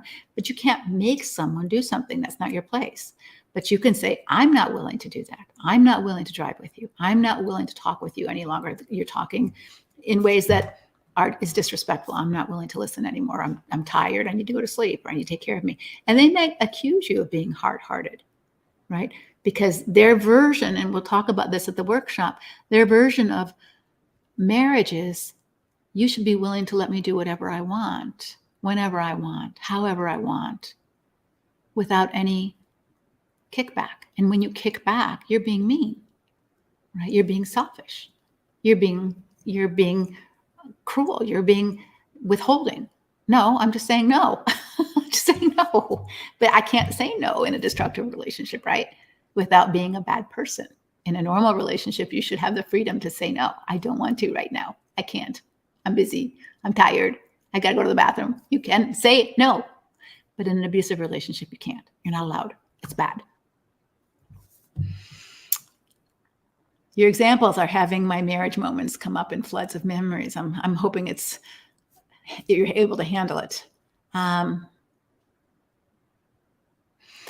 Paul's recommending 1 Peter with him. You could, likewise, husbands, live with your wives in an understanding way, showing honor to the woman. If we really think about the passages in Peter and passages in Ephesians, and we think about the culture in which it was written, it was a very patriarchal culture where men had the power and women didn't have any power, couldn't vote, couldn't divorce, couldn't do, they were this way. It was a patriarchal culture. And so Paul and Jesus and, Peter are writing into this culture where there's slaves, there's slave owners, there's oppressors, there's oppressed. The Roman government is oppressing people. We talked about this yesterday when Jesus says, turn the other cheek. He's not talking about people who you're in a relationship with. He's talking about Roman soldiers who are oppressing you. And how do you handle that in a situation? But Jesus says specifically, brothers and sisters, when you have something against each other, when you're in a relationship with each other, you need to talk it out. And if they refuse to hear you, because you can't make someone hear you, if they refuse to hear you, what do you do? Eventually, if they refuse to hear you or anybody else, the church, then you treat them like they're not a brother anymore. They're a tax collector, pagan. That's what Jesus said. He's realistic enough to know that you can't make every relationship work. And this is the irony of the false teaching of the church, is somehow a woman who's abused or somehow a man who's abused has to make this work all by themselves. You can't. A relationship is a relationship. Even God can't have a relationship with us all by himself. Right? We have to repent and cooperate with that relationship and have that mutuality and reciprocity in that relationship. And so some of the passages that we kind of use, that men use to oppress their wives in an unscriptural way, I'm the head of the home and I get to dominate you because God says I'm the authority. Nowhere in the Bible does it teach that. It doesn't teach that at all. In fact, part of that writing of the household duty codes of husbands, love your wives, and likewise, this likewise word, both in 1 Corinthians 7 and the passage that Paul's talking about, is saying, hey, husbands, the same rules apply to you that apply to the wife. Don't think that you're like over here. And when Paul says there's no difference between male or female, Gentile or Jew, slave or free, he's trying to say, hey, people who are over you, get over yourself. We're all one in Christ, and treat each other with respect and dignity. There is no power over relationship that's biblical. Jesus says, my kingdom is not of the world. And this world has tons of power over relationships, like Russia wants power over Ukraine. And a lot of husbands want power over wives, or churches want power. Even the Russian Orthodox Church right now is being criticized for the power structure. And Christian churches over history with the Crusades and other things, it's all about power and gaining power. Why didn't churches report sex offenders in their churches? Because they didn't want to lose face and lose power and money and all that kind of stuff. So there's a lot of corruption everywhere with the misuse of power. So let's not endorse it as biblical in the home. There's no place for it in the scriptures that Jesus specifically tells his disciples, hey, I'm going to give you the keys to my church, and you're going to be my leaders. You're going to be my leaders. So there is leaders around for sure. But he says, don't use your authority as the Gentiles do, that rule over people. Instead, use your leadership to serve first. That's the definition of biblical headship. Not I get to be boss and have my own way. And I don't think Scripture says otherwise at all. And so using these passages and seeing how Paul is saying, hey, likewise, husbands, it's not just wife do this, wife do this, wife do, but likewise, husbands, you treat your wife with love like Christ loved the church and gave himself for her. It's a mutual relationship. It's not you get all the perks and she does all the work. That's not what marriage was designed for. And we'll unpack that some more during our workshop. All right. How do you detach when he will not leave you alone unless he wants his time and you work together all day? Well, again, you have agency, at least I hope you do, so he won't leave you alone. So what do you need to do to get alone? So it might be leave the building. Hey, I'm taking a break. Hey, I don't want you to bother me. I'm going to close the door. I needed to get some work done. I can't work here anymore. There's lots of kinds of boundaries depending on how strict you have to get before you have to say, I can't work with you if you can't give me some breathing room. Right? So you decide. Either you give me some breathing room or I'm going to have to find another job and you'll have to find someone else to do my job here because I can't do it this way anymore. He can't make you. And here's where we tend to give up our powers. You don't have to be mean about it. You just need to be firm about it. Just, I've used this analogy before and I don't know if it fits perfectly here, but if your husband said to you, well, you can't go to the bathroom right now because I want to have a conversation with you. And you had to go to the bathroom.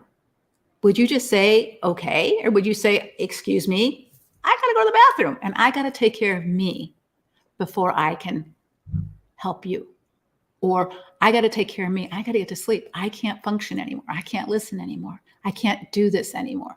Are you allowed to have limits and boundaries? Are you allowed to be human? Or are you just the wife? Right? And this is part of the objectification that we've just talked about. Like I want my cell phone to work all the time. And the only time I plug it in is when I don't need it. And that's when I'm sleeping. Otherwise, I want you to listen to me all the time and do what I want you to do anytime I want you to. If my cell phone said, hey, I don't want to work right now, I'm busy doing something else, I'd be like, what? You're not allowed to do that because it's an object to me. It's not an individual person. And when you let yourself be treated as an object, that's how you'll be treated by people who tend to want objects around. All right, a couple more questions and I'm going to go because I've got staff who's helping me and I'm sure that they want to get going too. All right, let's see.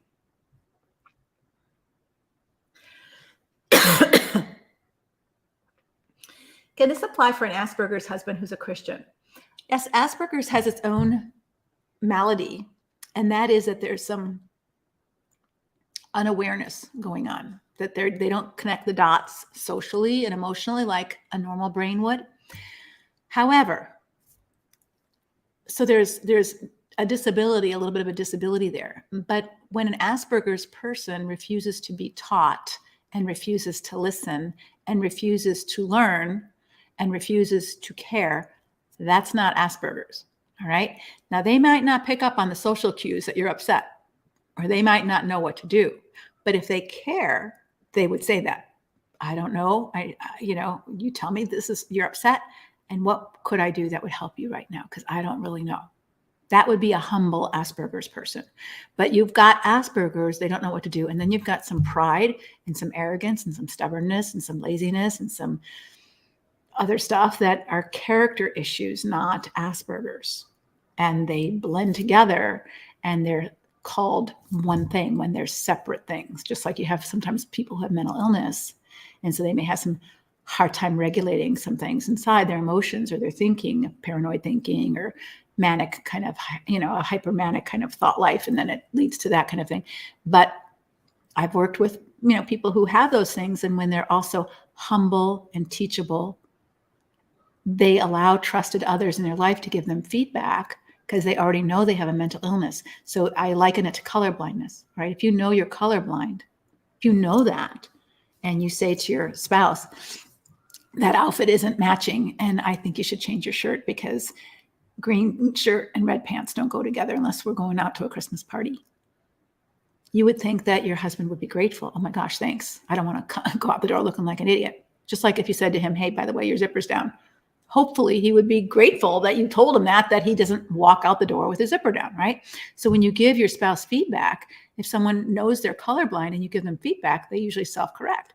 If someone knows they're Asperger's and accept that, then they accept your feedback and self-correct what they can. They may not be able to anticipate it ahead of time of knowing what to do emotionally, but when you give them some help on how to do that, they usually want to with their children and with you.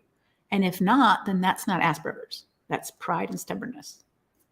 No one's going to tell me I'm right. You're wrong. And that's, again, not Asperger's. All right. What matters most now? What is the next right step? Come to the webinar. You'll find out. What do you do with someone who never believes that they were the one to cause you to react in the first place? Well, no one causes you to react. So I think this is where you have to take responsibility for you. So they push your buttons, right? They're pushing your buttons, and so they're causing you to react. So I'll get this. I haven't put this away yet, so I've used this in another webinar. So here's a trusty bottle. So I'm going to show you what happens when it reacts. So I'm going to push its buttons by shaking it. And so someone shakes you up. They irritate you. They frustrate you. They make you mad. And look what happens. Now, all this junk, did shaking this bottle make it dirty? Did shaking this bottle make it dirty? No. This bottle was always dirty. It just was on the bottom. You didn't see it. All right. Shaking it showed me that this bottle was dirty. So when you react in certain ways, it's showing you that you have work to do. Now, I'm not saying that people should push each other's buttons on purpose and any of that kind of stuff. They should, but the reality of life is that people do provoke us. Whether it's your husband, whether your children, whether it's the pokey driver in front of you, whether it's the war, COVID, isolation, losing your job. I mean, there's hardship in life. Jesus says, in this world, you will have troubles. And there's provokers, all right? There's provokers in life. And if they push your buttons and your button goes off and all this goop comes out, then that's something that you need to look at and say, wow, I didn't realize the scoop was all here. I didn't realize this bottle was so dirty until it got shook. Instead of saying, you made me dirty. No, the dirt was there. It just got exposed in that moment, which is a teaching moment for you and hopefully for them to say, hey, help me to better understand when you're stressed out so that I don't push those buttons if they care about you. But sometimes these people purposely try to push your buttons because if he can get you to react, if a covert abuser pushes your buttons and you react with all kinds of anger and vile and cursing and you slap them, guess who's getting hauled off to jail for being abusive? You. And they often do that on purpose. Or they try to get you to act crazy mad in front of your children. And then they say, mom is losing her mind, right? Is that what you want? So you have to take responsibility for your reactions. And if someone pushes your buttons and you're reacting in ways that you don't like, then you need to learn how not to do that. because they will continue to do that in order to make you look bad. And that's not what you want to happen, right? And so this is your work to do, not to control them from pushing your buttons, but to either get out of their reach that they can't push your buttons, or learn how to handle your reaction so it doesn't come spewing out. And this is something we don't do really well from the church or even in parents. But as parents, when our kids are little, we are teaching them two things. We're teaching them regulation of their body. So when a baby is a baby, we don't say to the baby, oh, don't throw up. A baby can't control that. They just throw up. They feel like they're going to throw up. We don't tell them, oh, you can't poop now. It's not convenient for me. They just poop, because they don't know how to control any of that. Don't cry now. They just cry, scream, anger, disrupt your whole day, embarrass you in the restaurant. That's what they do. But they don't do that when they're 5 or 10. That would be embarrassing to them. So we teach our children, hey, if you've got to go poop, you better tell me so we can get to the toilet, right? If you've got to throw up, just don't throw up. Tell mommy and we'll get a bag, or we'll run to the toilet, or we'll put something, stop the car and put you outside.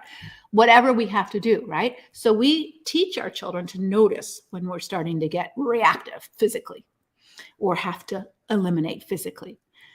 But we're not so good at teaching our children how to handle the emotional part of it. But when they're 2 and they're having a temper tantrum, how good are you at controlling their temper? You can't. Sometimes you can't do anything to calm them down. We have a little niece who's, when she's off until she's going to calm herself down. And they have to kind of just put her in a hold until she calms herself down. And that could take a half an hour, but nobody can calm her down but her, right? She has to learn to calm herself down. And so we tend to blame other people for our reactions, but really life is going to provoke us and upset us and all of those. And so we have to take ownership and responsibility to learn how to handle ourselves when we get upset, just like we would learn to handle our biological problems when we get sick. If you got sick from a meal, you wouldn't just sit at the restaurant and have explosive diarrhea all over yourself. You wouldn't, because you've learned, oh my gosh, my stomach's rumbling. I better get myself to the bathroom, right? So if someone's pushing your buttons just to allow yourself to fall apart in front of everybody isn't the smartest thing to do, all right? And then say it's their fault. They're not making you react. They are pushing your buttons. You're the one who's going to have to go and take care of you. Now, sometimes we react when we're in danger, and we should. Like if I see a snake, I'm going to react or scream or jump. We're not talking about that kind of reaction, right? We're talking about an emotional reaction that may cost you in a negative way with the ways that your kids treat you or look at you or your husband uses it against you. And we want to really help you protect yourself against that. All right. How do you work towards detachment? Can you give me a real life example of what that might look like? So it's all internal. It's all internal. So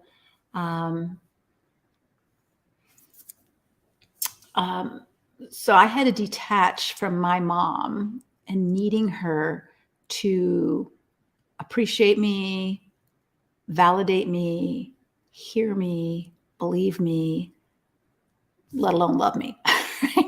None of that. I didn't need that. Would I have liked it? Sure. But I didn't need it in order for me to be able to be kind, respectful, with good boundaries, to care for her when she was sick, to honor her as my mom without, with good boundaries, I didn't need any of that from her in order for me to be the way I wanted to be with her. So it's not like I just said, I did have a time that I didn't have any contact with her because I didn't know how to do the other thing. But once I learned how to have a detached attitude toward her, I could care about her and care for her without needing anything back. I didn't need a relationship. I didn't need a thank you. I didn't need an atta girl. I didn't need I love you. I didn't need any of that stuff back. I could do what I wanted to do from a good heart in my attitude toward myself of how did I want to show up as a good daughter. And I didn't need anything back from her, right? Now, she would push my buttons and I wasn't going to engage in those things. I had really good boundaries of what I was going to do and what I wasn't going to do. Right? So I wasn't going to get into a conversation with her because I didn't need anything back from her. I didn't need her to understand. I didn't need her to apologize.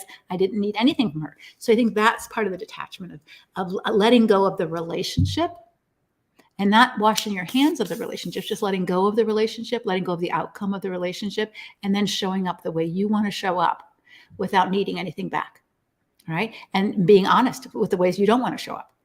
Right? So that you don't have to feel like they're going to don't need them to like my decision. I'm going to decide to have a boundary and know I can do this and I can't do that.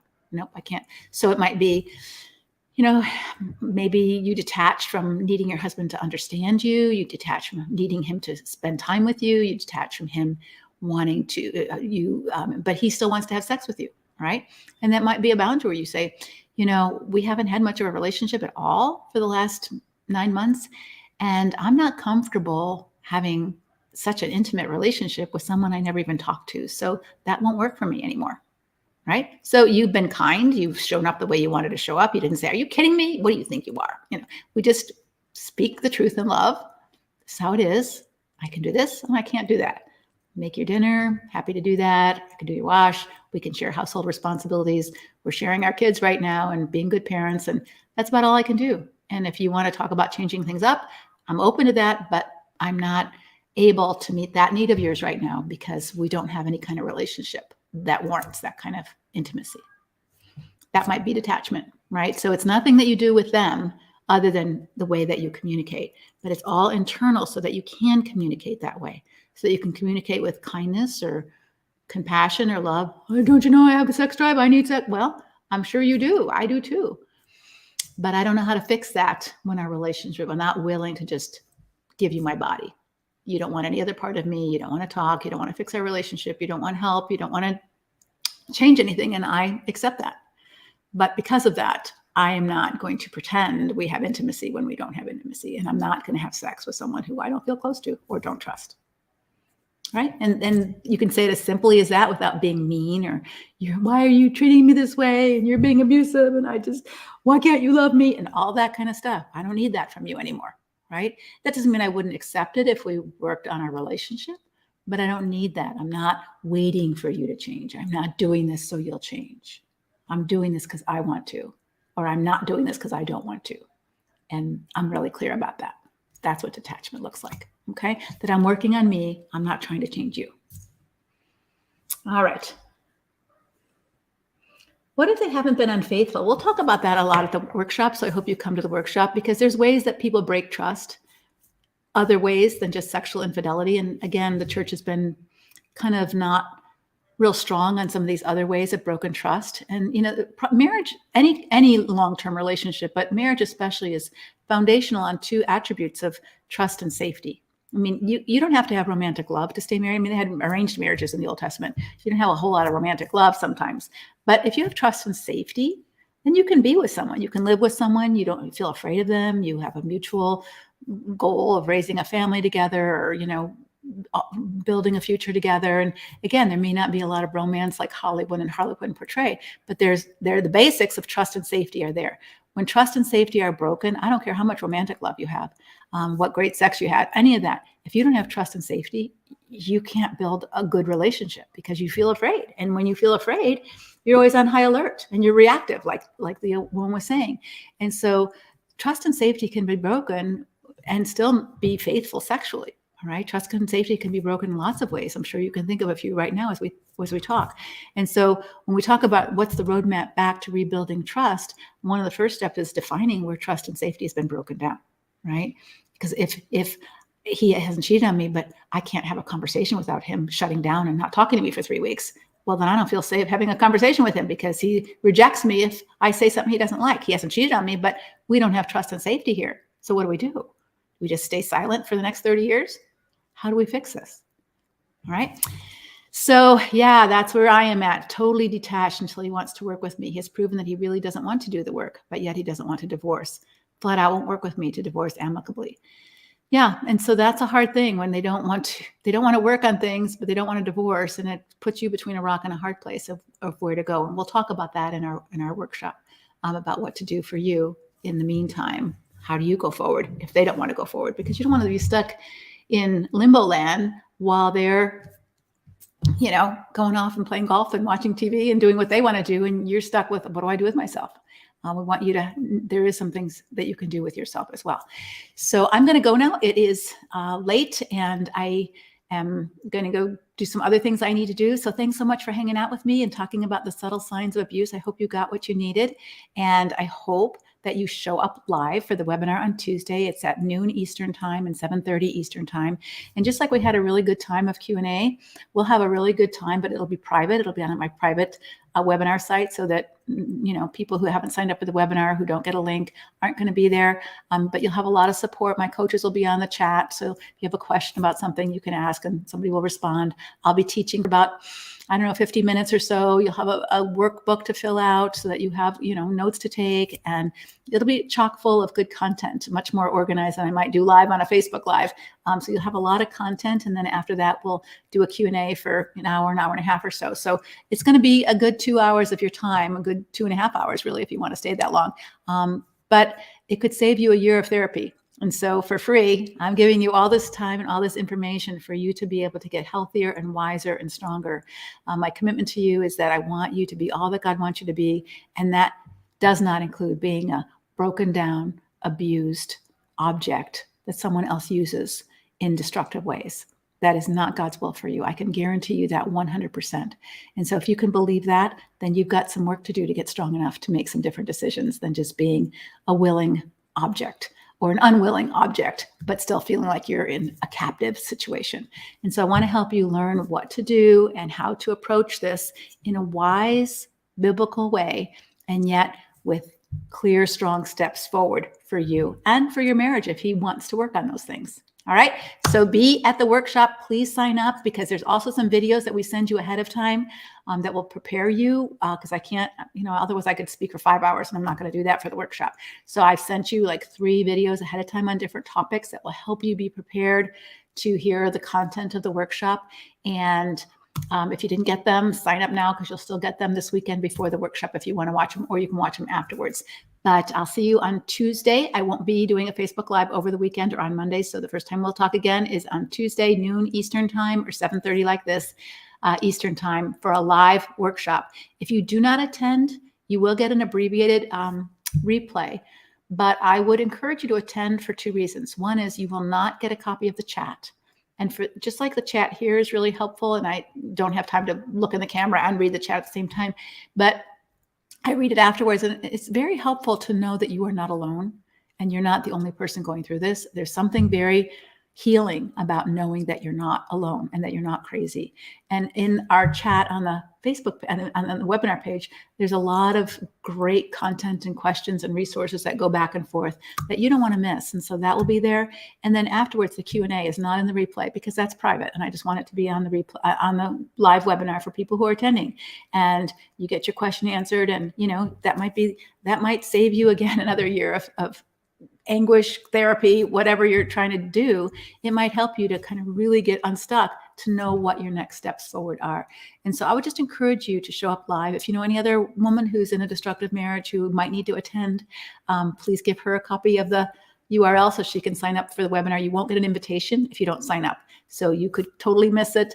Put it in your calendar, give yourself a reminder, put it on red X on Monday night so that you remember to get ready for it Tuesday, clear your calendar, be able to be present and watch it, because I think it'll be really helpful for you to be there live and see the chat, as well as have a Q&A time. All right. So God bless. I'll see you on Tuesday at the workshop. Bye-bye. Good night.